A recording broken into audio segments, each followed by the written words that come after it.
मेरा नाम है आरजे राज। आप देख रहे हैं 341वां episode, 341st episode of Nagpur most happening Facebook live show, जिसका नाम है राज की बात। छतरपुर फार्म्स नागपुर का नंबर 1 वेडिंग डेस्टिनेशन है और नागपुर का बड़ा पसंदीदा वेडिंग डेस्टिनेशन है। तो Chhatarpur farms presents Raj Ki Baat in association with Kamath and Durukar Wealth Managers. My education partner, Globus ITI Kamti, Tirupati Urban Cooperative Bank. My banking partner, Tricos, is my chocolate brand. Atmanirbhar Bharat partner, which is कमाल के हैं servicing वाला. End of course Joshi security systems is my security partner. बड़ी खूबसूरत चीज़ इस प्रदेश में हुई है और वो ये हुई है कि 100 करोड़ अब सबकी ज़बान पे है, सबके दिमाग में है और सब कहीं ना कहीं इस बात को लेके इमेजिन कर रहे हैं कि 100 करोड़ रुपए जब हर महीने किसी के पास आते हैं तो उसके वारे कितने न्यारे हो जाते हैं, है ना. तो 100 करोड़ के ऊपर में बात करते हैं आज. तो मैं ऐसे ही बैठे बैठे सोच रहा था कि 100 करोड़ रुपए अगर किसी विशेष काम के लिए लग जाएं तो उसके कितने फ़ायदे हो सकते हैं over a period of time, है ना.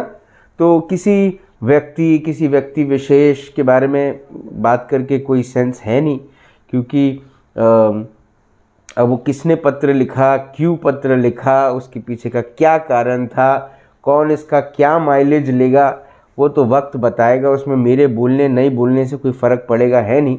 बस इतना मुझे बड़ा आश्चर्यचकित हुआ मैं आज जब मैंने लोगों को आंदोलन करते हुए देखा. तो ये मैं सोच रहा था कि कहीं कोई ये बना लेने कि ये मैं हूँ, ये मेरा शहर है और मेरे शहर के अंदर कोरोना चालू है फिर भी आंदोलन चालू है. तो वो थोड़ा सा कंफ्यूजिंग था मेरे लिए कि एक तरफ बड़ा विरोध शुरू था कि इस शहर में लॉकडाउन नहीं होना चाहिए, इस शहर में नंबर्स बहुत बढ़ रहे हैं, चिंता का विषय है, चिंता हो रही है. और जैसे ही मौका मिला और लोग रस्तों पे आ गए और आंदोलन करना शुरू कर दिया. अपनी अपनी सोच है, निवेदन है उनसे भी, है ना, कि वो कृपया ऐसे आंदोलन ना करें. किसी एक को कोरोना हो गया तो 4-5 कोरोना आंदोलन के चक्कर में लोगों को मिल जाएंगे. चलो, अब बात हो रही है 100 करोड़ की, है. 100 करोड़ में क्या फ़ायदे हैं? 100 करोड़ के पहली बात तो ये कि लोग बोल रहे थे 100 करोड़ रुपए हर महीने आने वाले थे. हाँ, 100 करोड़ की डिमांड थी हर महीने की. तो 100 करोड़ रुपए में ज़ीरो कितने होते हैं? ये क्विज नहीं है, मैं बता देता हूँ. 9 ज़ीरो होते हैं. Correct me if I am wrong, है ना. 9 ज़ीरोज़ होते हैं 100 करोड़ रुपए अगर न्यूमरिकली लिखा जाए तो, है ना. ज़ीरो कितने होते हैं ना, 100 करोड़ में 9 ज़ीरो होते हैं. पहली चीज़. दूसरा ये कि नागपुर की अगर पॉपुलेशन को हम 30 लाख लोगों की पॉपुलेशन पकड़ें तो हर किसी के हिस्से में कितने पैसे आएंगे? 100 करोड़ डिवाइडेड बाय 30 लाख. हर महीने आपको, मुझे, हर किसी को 333 रुपये मिलेंगे, है ना. तो 15 लाख रुपए मिले ना मिले 15 लाख रुपए आपके अकाउंट में आए हो या नहीं आए हो, लेकिन अगर ये 100 करोड़ रुपए मिल जाए हर महीने तो उससे आपको हर महीने 333 रुपये तो पक्के में मिलेंगे, है ना. वो भी पक्के में अगर वो मेरे पास आए तो, अगर किसी और के पास आए तो नहीं मिलने वाले. ठीक है. आपको पता है एक ऑन एन एवरेज अगर 30,000 रुपये एक कोरोना के इलाज का खर्चा है, अगर कोई अस्पताल में भर्ती है और उसका तकरीबन खर्चा जो है वो 30,000 रुपये अगर आता है तो 35,000 कोरोना पेशेंट्स का इलाज हो सकता है हर महीने. अगर 100 करोड़ आए तो हर महीने 35,000 पेशेंट्स का इलाज हो सकता है अगर ये 100 करोड़ रुपए हर महीने आए तो बराबर. हाँ, अगर ये गवर्नमेंट सपोर्ट कर दे, थोड़ा सा गवर्नमेंट अगर सपोर्ट कर दे तो 3 hospital 100 bedded 3 hospitals can be made out of this 100 crores. 3 hospital बन सकते हैं, 100 बेडेड हॉस्पिटल बन सकते हैं अगर ये 100 करोड़ रुपए आ जाए तो। ओके, अगर ये 100 करोड़ रुपए आते हैं तो तकरीबन, और अगर इंजीनियरिंग की फीस 1 साल की हम मोटा मोटी 70,000 रुपये पकड़े, है ना, एक स्टूडेंट की 1 साल की फीस 70,000 रुपये पकड़े, तो 15,000 स्टूडेंट्स की 1 साल की फीस माफ़ की जा सकती है अगर ये 100 करोड़ रुपए आ जाए तो, है ना। मतलब ये आ जाए बोलिए तो 100 करोड़ का सपोर्ट मिल जाए तो। एक और चीज़, अब ये क्या है, मेरे वेल्थ मैनेजर्स हैं तो मैंने अपने वेल्थ मैनेजर्स से भी पूछा कि अगर ये 100 करोड़ रुपए इन्वेस्ट किए जाएं, हर महीने तो आने ही वाले थे, है ना, कलेक्शन तो होने वाला था, तो अगर ये सत्य है तो अगर ये कलेक्शन हो और 100 करोड़ रुपए आ जाएं और 100 करोड़ रुपए की SIP हो, सिस्टमैटिक इन्वेस्टमेंट प्लानिंग, तो 4 साल बाकी हैं अभी। 4 साल के बाद आपको मालूम है कितना पैसा कलेक्ट होगा? अगर उस पर मिनिमम 11% का भी इंटरेस्ट लिया जाए तो 4 साल के बाद ये 100 करोड़ बन जाएंगे 6,000 करोड़। हाँ, क्या बात है। ये है SIP का फायदा, मिनिमम 11% रिटर्न आप पक्का समझो, है ना। दूसरा देखिए, अगर पैसा कच्चे में आता है तो कच्चे में ही चलता है ना, तो मिनिमम होता है 1.5% और मैक्सिमम होता है 2%। बाकी हमारे नागपुर शहर में कई ऐसे बड़े बड़े साहूकार हैं जो 10%, 15%, 20% पे पैसे चलाते हैं, लोगों को अपने पैरों के नीचे कुचलते हैं, और लोग बेचारे उनको ब्याज भरते हैं, अपने घर का सामान बेचते हैं, अपने घर के ज्वेलरी बेचते हैं, अपने घर में सब कुछ बेच देते हैं, कई बार तो खुद को भी बेच देते हैं, अपना खून बेच के भी साहूकारों को पैसे देते हैं। और ये साहूकार इतने ज़मीन से भी ज़्यादा नीचे गिरे हुए होते हैं कि वो ब्याज उनसे लेते ही लेते हैं। तो ऐसे साहूकारों को तो मुझे ऐसा लगता है कि ईश्वर को खो जाना पड़ेगा सज़ा देने के लिए, और अगर वो पकड़े जाते हैं तो नागपुर पुलिस उनकी बहुत अच्छी सज़ा ले लेती है। तो अगर ऐसे कोई साहूकार आपको परेशान करें तो कृपया नागपुर पुलिस से कांटेक्ट करें। लेकिन मैं आपको एक बात बता रहा कि जो हिसाब वाला जो है कच्चे का, वो 1.5% है। अगर 1.5% पे ये 100 करोड़ रुपए चलाए जाएं 4 साल के लिए, तो 4 साल के बाद साल का 18% हुआ, और 1 साल खत्म 4 साल खत्म होने के बाद कितने पैसे आपके हाथ में आएंगे? आपके हाथ में आएंगे 6,956 करोड़। 1.5% पे अगर आपने चलाया इसको मार्केट में, अगर 2% पे चलाए तो आपको मिलेंगे 7,935 करोड़। आप समझ रहे हैं ये 100 करोड़ रुपए कितने हो जाएंगे अगर हर महीने 100 करोड़ रुपए कच्चे में चले तो। ये कच्चे का हिसाब बता रहा हूं क्योंकि कच्चे में आएंगे तो कच्चे में चलेंगे। अब शहर को, अगर महानगर पालिका को कोई पैसे मिल जाए तो मुझे ऐसा लगता है ये चीज़ों का फायदा हो जाएगा। एक तो ये कि नागपुर शहर में अगर हर महीने 100 करोड़ रुपए मिले तो नागपुर शहर के रास्तों में गड्ढे नहीं रहेंगे, एक भी गड्ढा नहीं रहेगा नागपुर शहर के रास्तों में। इट विल बी अ गड्ढा फ्री सिटी, गड्ढा फ्री, रोड में गड्ढा फ्री सिटी। क्योंकि हमारे शहर के जो रास्ते हैं उसमें रास्ते कम गड्ढे ज़्यादा मिलते हैं। तो अगर ये 100 करोड़ हर महीने मिलना शुरू हो जाए तो इट विल बी अ गड्ढा फ्री सिटी। नागपुर के जितने भी गार्डन्स हैं, अगर हर महीने 100 करोड़ रुपए मिले तो वो गार्डन्स के चेहरे बदल जाए। अगर हर महीने 100 करोड़ रुपए मिले तो नागपुर में जितने भी स्कूल्स हैं, महानगर पालिका के जितने स्कूल्स हैं, उनको तो पूरा का पूरा वो उनकी शक्ल ही बदल जाएगी। हाँ, इंग्लिश एजुकेशन शुरू हो जाएगा, बढ़िया सा।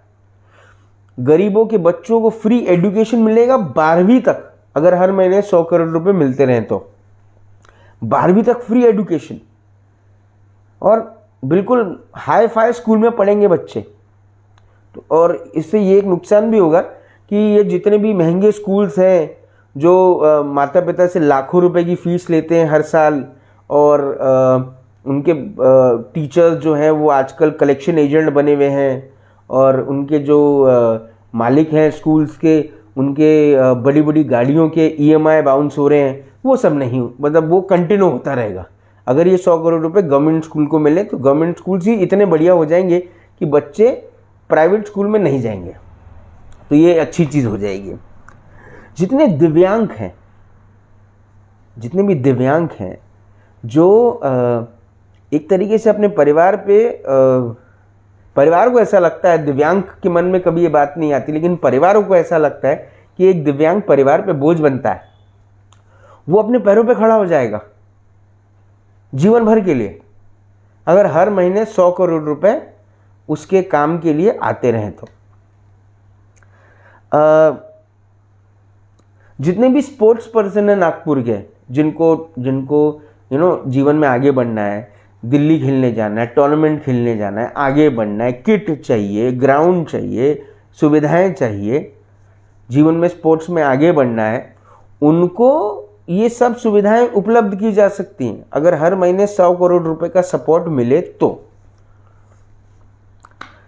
नागपुर एक बेगर्स फ्री सिटी बन सकता है अगर हर महीने 100 करोड़ का सपोर्ट मिले तो। हर महीने 100 करोड़ मिलते रहे, नागपुर बेगर्स फ्री सिटी बन जाएगा, एक भी आपको भिखारी रास्ते पे नहीं मिलेगा, है ना। हाँ, और अगर हर महीने 100 करोड़ रुपए मिलते रहे तो नागपुर के जितने भी स्लम्स हैं वो खत्म हो जाएंगे, उनके सबके पक्के मकान बन जाएंगे, नागपुर एक स्लम फ्री सिटी हो जाएगा, सबके पक्के घर रहेंगे। कितने फायदे। मतलब मैं ये चीज समझने की कोशिश कर रहा हूं कि 100 करोड़ रुपए अगर किसी के पास हर महीने आते होंगे तो वो क्या क्या कर सकता है, कितने बड़े बड़े चेंजेस ला सकता है, सोसाइटी में क्या नहीं कर सकता, वो कितने सारे सोशल काम हो सकते हैं। लेकिन दिन के आखिरी में जो एक बात लोगों के मन में आ जाती है, जब उसके पास 100 करोड़ आ जाते हैं तो उसको सिर्फ दिखता है मैं,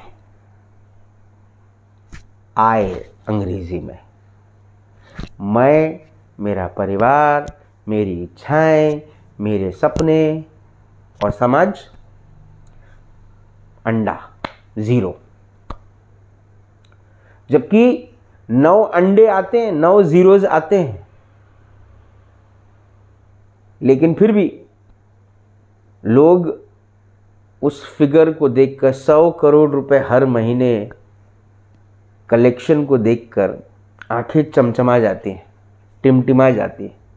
जितने भी अधिकारी होंगे दुनिया में जो करप्ट होंगे, जितने भी नेता होंगे जो करप्शन करते होंगे, मैं उनके बारे में कभी कभी सोचता हूँ कि वो बहुत कुछ कर लेते हैं, अपने घर वालों के लिए बहुत कुछ कर लेते हैं, स्विस अकाउंट में पैसे जमा कर लेते हैं, बेनामी ज़मीन खरीद लेते हैं, बड़ी कंपनीज खोल देते हैं, बड़ी बड़ी जगहों पर इन्वेस्टमेंट कर लेते हैं, आजकल क्रिप्टो करेंसीज खरीद लेते हैं, है ना।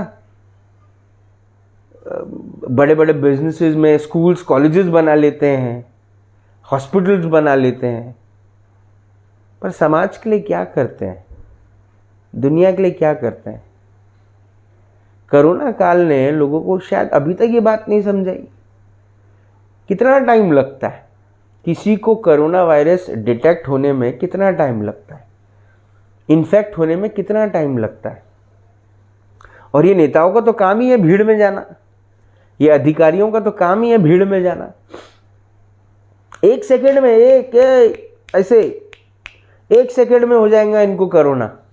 क्या करेंगे ये, क्या करेंगे उतने पैसे का। एकदम से हॉस्पिटल में एडमिट हो जाएंगे, हॉस्पिटल में डॉक्टर, आप कितने भी महंगे हॉस्पिटल में जाओ, वो डॉक्टर आपको दवाई दे सकता है, आपकी जान नहीं बचा सकता। बचना है तो वो ऊपर वाला आपको बचाएगा। बॉडी की भी तो एक्सपायरी है ना। तो समाज के लिए कुछ करिए, सोसाइटी के लिए कुछ करिए, लोगों के लिए कुछ करिए, कमज़ोर लोगों के लिए कुछ करिए। आप भी अगर मैं बता रहा हूँ, इस देश में ना सबसे अच्छा व्यक्ति अगर कोई है तो वो मिडिल क्लास ही है। मिडिल क्लास व्यक्ति इस देश में सबसे अच्छा व्यक्ति है, सबसे अच्छा इंसान है।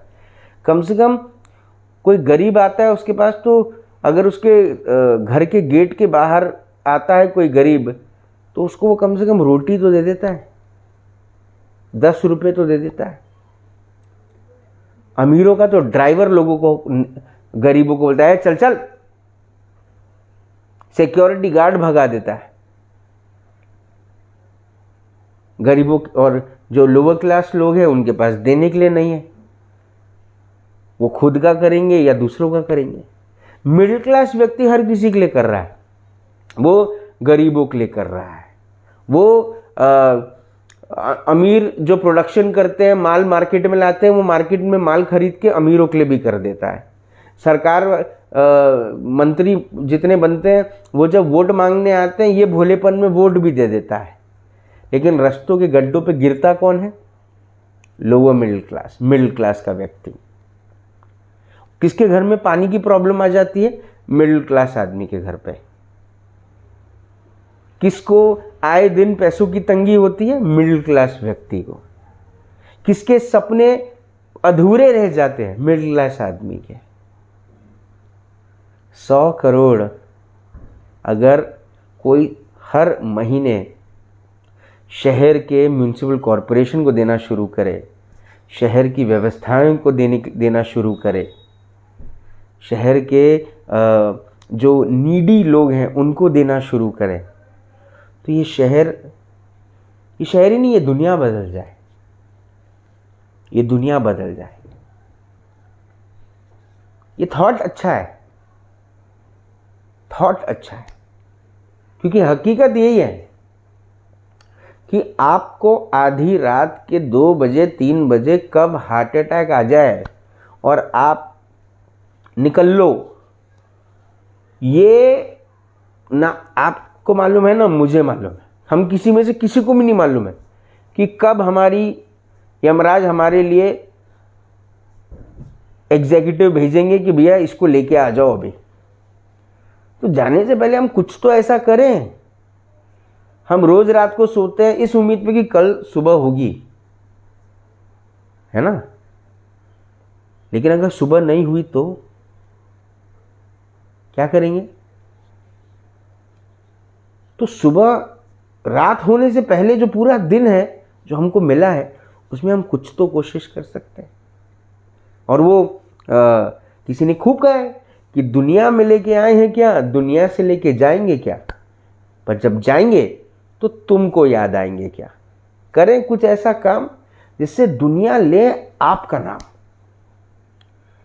और ये जो 100 करोड़ जो रिकवरी है ये समाज के काम के लिए लगा दे तो समाज भी आपको धन्यवाद करे।